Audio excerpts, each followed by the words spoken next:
In the medical diagnosis, we are also dealing with the same system as in the Vedic astrology.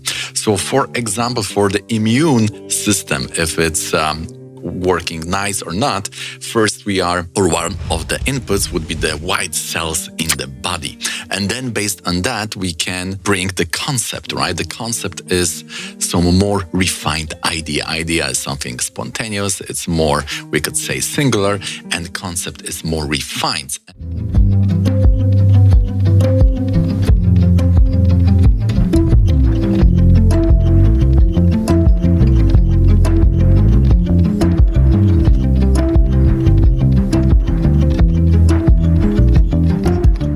Here, based on that, we are analyzing how much white cells is in the body, and then we can say, oh, your immune system. Now, when we are blending few concepts, then we are getting many permutation. Just like for the animals, they are four-legged animals, or they are those who have wings, or they are other features, those with tails, or those who can swim. So there will be many features, and if you have 3 or 4 features, then you can guess or assign this to some specific animal. So this is, we could say, kind of deduction or synthesis when we are trying to get some picture from many singular data. So the same thing is happening in Vedic astrology. We are going basically through the symbols.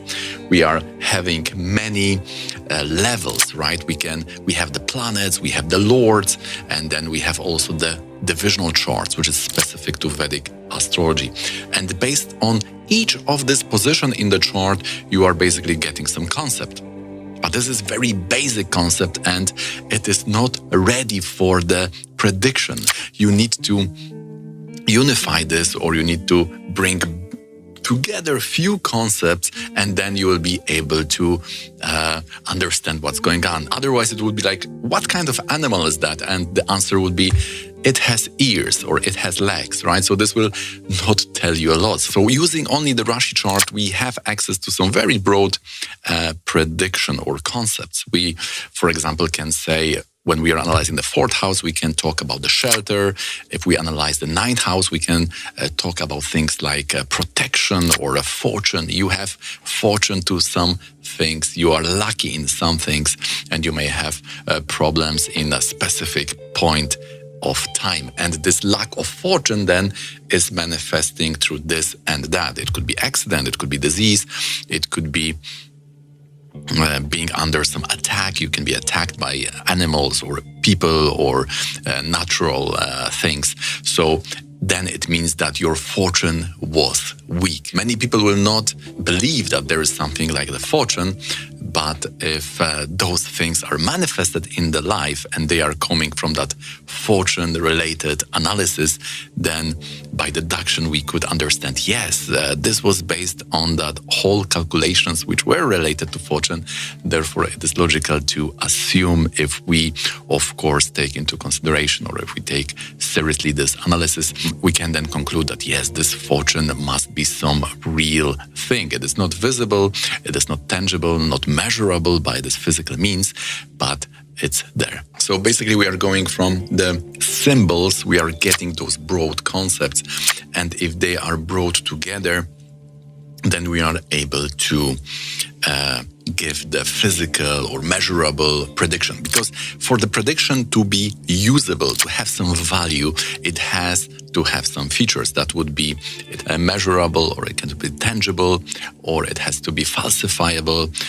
It needs to talk about things we can use in life. Otherwise, if it's too broad, then it can serve either as an entertainment or motivation, like poetry, or some can use it in the horoscope effect, right? Like astrologer will tell you some broad things, but you will be under impression that this is very detailed and only applies to you, which is kind of a bias or illusion. And therefore, we also have these two types of astrology. There is this humanistic and event-based astrology. The humanistic is basically those who are in this humanistic school, they say that we cannot say anything which is outside the subject. also, for example, anything like my family or anything related to my work or relationship about the other partners, I can only speak about my strengths and potentials. Even if something is happening outside me, I can only read the facial expression, the reaction, how I am really reacting to those external stimuli. And based on that, I can guess what is happening, but this is very much restricted to subject.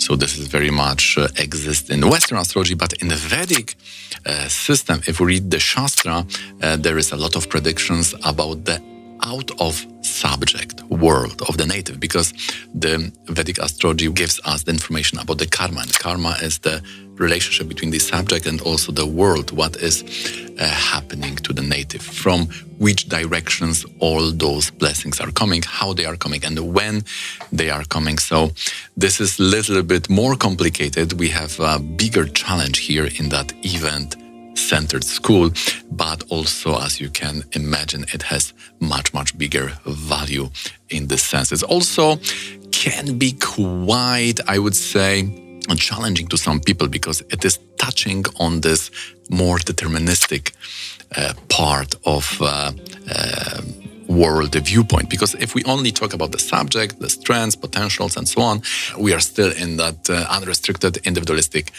worldview when we can do anything, we can be whatever we want, and all that. But if we invite this more karmic, right, when also the surrounding was determined, then it is a little bit more problematic also when we talk about ontology, how the world is created, how the world is operated, how much free will is there. So these questions will naturally come into the fore. Other interesting thing is also, if the astrologer is wrong, we need to ask ourselves where that mistake has happened. Because we have two translations. We are having the symbols, and then from symbols we are getting the singular concepts. Then by unifying those singular concepts, we are getting the prediction. Like, for example, you have in the medicine, they are layers of the body, right? You have the, for example, system related to blood, or system related to muscles, or system related to the bones, right? So you have those layers.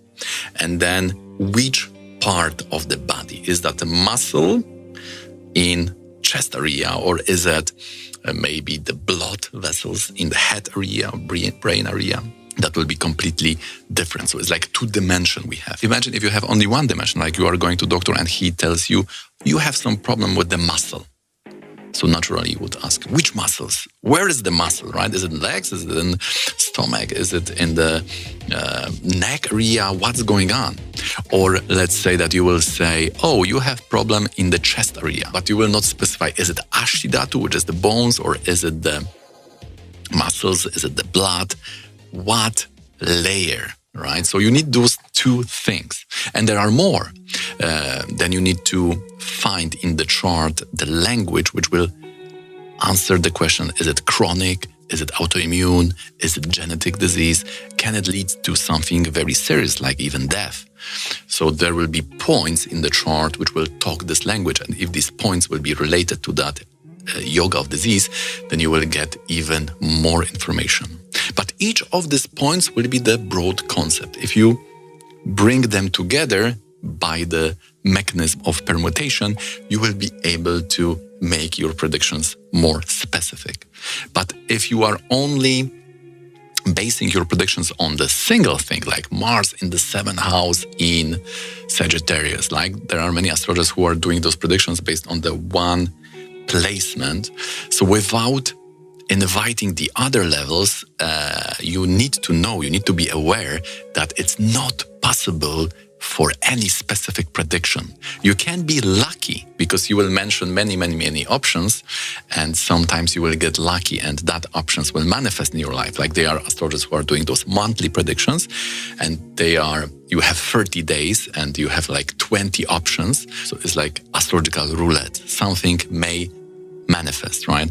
But if you want to be sure what will manifest, if you want to do this real consultation prediction, when someone is coming to astrologer and he wants to be guided what to do with life, and he expect more, we could say, detailed and more clear predictions what will happen, then you need to unify many those basic concepts which are coming from this single position of planet or the Lord in the chart. And then this is problematic. Then this is the challenge, right? Like we could say, everyone is gangsta till the consultation is coming up, because now you have to unify those single concepts. And in the Vedic text, you will not be able to distinguish which level is showing really what. This can only come with the Parampara knowledge. If you're not belonging to any traditional school, it will be very hard for you, very challenging to understand the difference between the Rashi, Navamsha, Dashamsa, Vishesha Lagna, Arudha, Varnada, what all of these, the same house, the fifth house in all of these levels, what is the difference? Because only then from these many levels you will be able to form one picture which will serve as the prediction for the querent. I hope that's helpful for you to make more informed decision what you can expect from Vedic reading in various of the school, and the humanistic school, which is more psychologized astrology, and the event-based. Okay guys, so that's gonna be it for today. Don't forget to thumbs up. If you would like to join our Discord community, the link is in the description. For the more structured knowledge, if you would like to go from novice to intermediate, please join our course for personalized consultation. Hit me up with this email here. And if you are still hungry, then please consider watching this one.